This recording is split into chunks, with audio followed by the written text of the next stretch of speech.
नमस्ते। तो मेरा नाश्ता बन चुका है, मैंने सारी किचन विचन साफ कर दी है। अब मैं लंच की तैयारी करूंगी और लंच में मैं आज बनाऊंगी कढ़ाई पनीर। तो आपके साथ रेसिपी शेयर करूंगी। वैसे तो बहुत सिंपल सी रेसिपी है, पर आपके साथ शेयर करूंगी। और साथ ही साथ मेरी जन्माष्टमी की भी तैयारी चल रही है। तो सबसे पहले तो मैं गार्डन में आ गई हूँ। मेरे को ये कुछ चने ग्रो करने थे, इसलिए मैं ये ले आई अपने साथ। मैंने इनको भिगो लिया है अच्छी तरह से। और पूजा करने के बाद सबसे पहले तो मैं गार्डन में ही आती हूँ, क्योंकि दिन भर का काम करने के लिए मेरे को यहाँ एनर्जी मिल जाती है। जैसे फोन चार्ज हो जाता है, मैं यहाँ आके चार्ज हो जाती हूँ। तो सबसे पहले तो मैं ये फूल तोड़ लूंगी, क्योंकि हम अपनी ये फूल अगर हम साथ साथ कलेक्ट करते रहते हैं तो हमारी बेल पर ज्यादा फूल आते हैं। ये देखिए कबूतर अपना चुगा चुग रहे हैं और कितने सारे फूल खिले हुए हैं।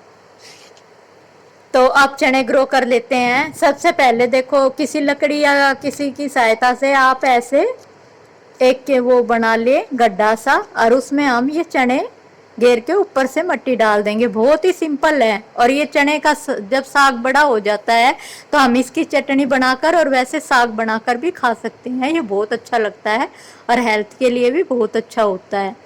तो जब ये ग्रो हो जाएगा, अच्छी तरह साग बन जाएगा, पत्ते आ जाएंगे बड़े बड़े, तब भी मैं आपको दिखाऊंगी।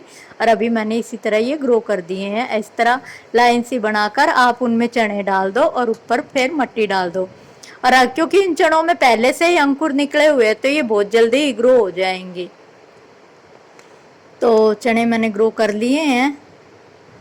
जहाँ जहाँ भी मेरे को जगह खाली दिख रही थी वहाँ वहाँ मैंने अपने सारे चने बो दिए हैं। इनको उगने में कम से कम एक हफ्ता या 10 दिन, वैसे इतने ही समय लगेगा और ये है पौधे बन जाएंगे।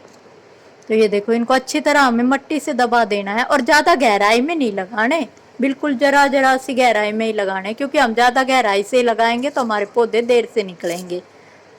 तो ये मैंने सारे चने बो दिए हैं। और अब देखो मैं आपको दिखाती हूँ, मैंने फूल भी कलेक्ट कर लिए हैं।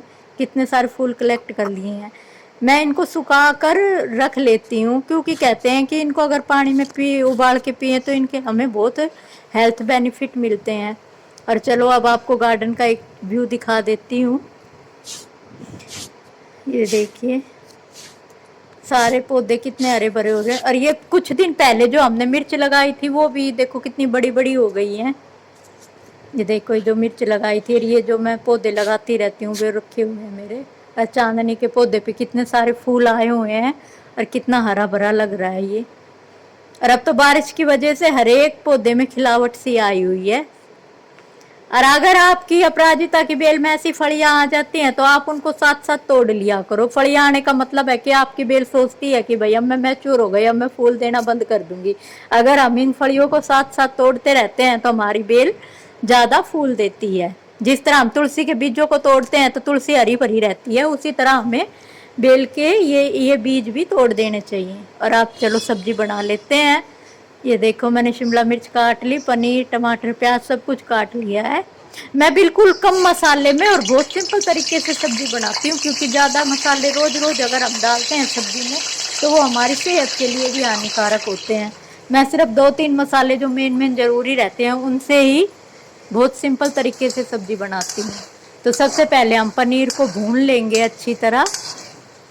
वैसे तो हम कच्चा भी डाल सकते हैं, पर आज मैंने सोचा चलो भून के बना लेती हूँ।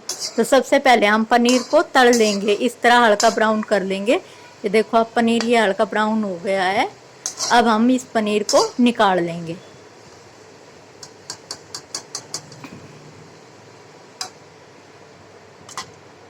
इस तरह धीरे धीरे अब हम सारे पनीर को निकाल लेंगे। और फिर इसी तेल में हम अब छोंक तैयार कर लेंगे। सबसे पहले जीरा डाल रही हूँ मैं। जीरा भुन जाएगा तो फिर प्याज डाल दूंगी। देखिए हमारा जीरा अच्छी तरह से लाल हो गया है। लाल हो गया हमारा जीरा अच्छी तरह से। अब ये मैंने प्याज डाल दिए इसमें। अब हम प्याज को भी भून लेंगे। आप मसाले को पीस भी सकते हो, पर मैंने तो ऐसे ही काट रखा है, क्योंकि अगर हम टमाटरों को अच्छी तरह भून लेते हैं तो हमारी ग्रेवी काट कर भी अच्छी बन जाती है।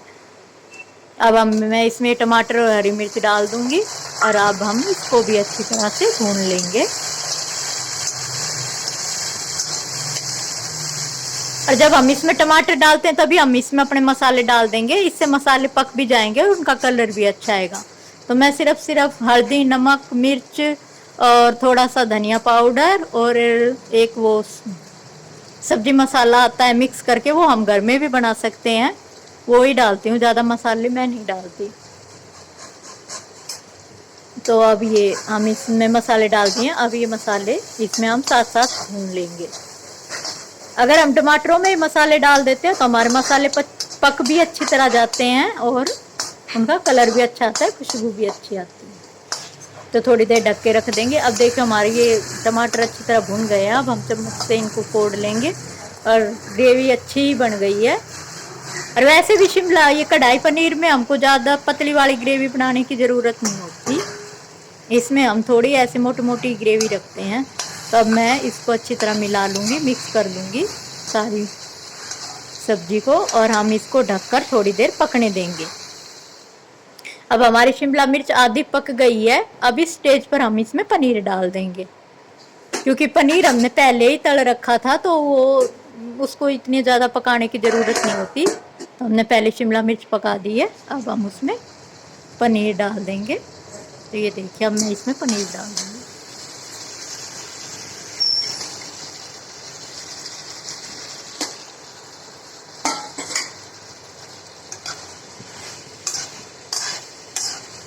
अब मैंने इसमें पनीर डाल दिया है। अब इसको अच्छी तरह से मिलाकर बस इसको 10 मिनट और पकाना है और हमारी सब्जी तैयार हो जाएगी। देखिए जब तक सब्जी बन रही थी तब तक मैं साथ साथ आटा भी गूंद रही थी। इस तरह हमारा काम जल्दी खत्म हो जाता है। तो ये देखिए मेरा आटा भी गूंद रहा है साथ साथ। फिर मैं एक गैस पे सब्जी रख दूंगी, एक गैस पे रोटी बना लूंगी, तो हमारा काम बहुत जल्दी खत्म हो जाता है अगर हम सारे काम साथ करते हैं। अब मैं सब्जी बना रही हूँ तो दूसरी गैस पे मेरा दूध भी गर्म हो रहा है। इस तरह अगर हम एक ही साथ 2-3 काम करते हैं तो हमारा काम बहुत फटाफट हो जाता है। और अब देखिए मेरी सब्जी, ये हमारी सब्जी बिल्कुल बनके तैयार हो गई है और कितना अच्छा इसका टेक्सचर आया है। बन गई हमारी सब्जी और मैंने साथ साथ रोटियां भी बना ली हैं दूसरी गैस के ऊपर। तो मेरा लंच बस बन ही गया है थोड़ा सा ही बचा है बनाना, तो मेरा काम भी खत्म हो गया। अब मैं आपको जन्माष्टमी से रिलेटिव एक बहुत ही बढ़िया कहानी सुनाती हूँ। कहते हैं कि जब भगवान राम का त्रेता युग में जन्म हुआ था तो उन्होंने सूर्यवंश में जन्म लिया था, इसलिए उनका जन्म दोपहर 12 बजे हुआ था सूर्यवंश में। इसी कारण सूर्य भगवान खुशी के मारे 1 महीने तक अस्त ही नहीं हुए और रात ही नहीं हुई।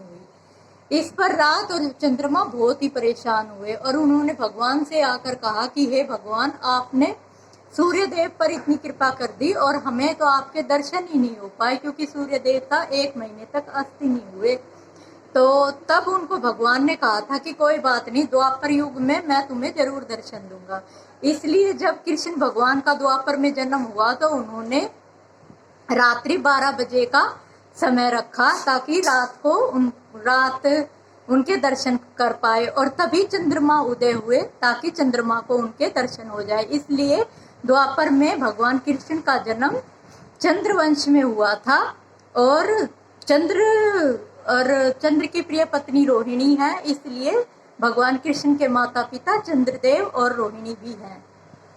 तो इसीलिए कहते हैं कि भगवान कृष्ण का जन्म रात को हुआ था और तभी चंद्रदेव उदय हुए थे भगवान के दर्शन पाने के लिए। इसीलिए हम पहले चंद्रदेव को अर्घ देते हैं, भगवान के पिता को अर्घ देते हैं और फिर भगवान को अर्घ देते हैं।